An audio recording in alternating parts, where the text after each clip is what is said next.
Pinapag-aaralan pa ng LTFRB ang kahilingan ng ilang transportation group para sa 2 pisong provisional increase sa mga pampublikong jeepney. Sa isang pagdinig ngayong hapon sa LTFRB, iginiit ng kampo ng mga petitioner na pasang Mazda, Acto at Altodap ang 3 punto kaya kinakailangan ang provisional increase sa pasahe.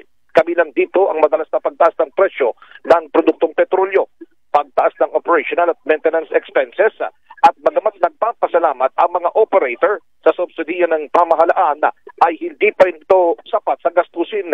Binigyan naman ni LTFRB Chairman Joe Pilo Guadis III petitioner o sa mga petitioner na magsumite ng kanilang position paper upang maging bahagi ng pagbabalanse ng usapin ng LTFRB. Ang naturang position paper ay kinakailangang masumite sa loob ng 10 araw at posibleng sa huling bahagi na ng Agosto ay mailabas na ang desisyon kung papayagan ang provisional increase o hindi.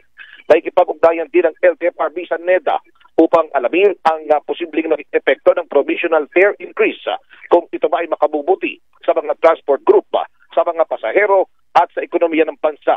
Samantala, dahil sa hindi pagdalo ng grupong Stop and Go at ng PECHODAP na nagpahiwatig ng kanilang pag-atras sa kanilang petisyon ay tuluyan ng dinismiss ng LTFRB ang kanilang kahilingan para sa fare adjustment 2023 nang magpapatupad ng pisong provisional increase ang LTFRB.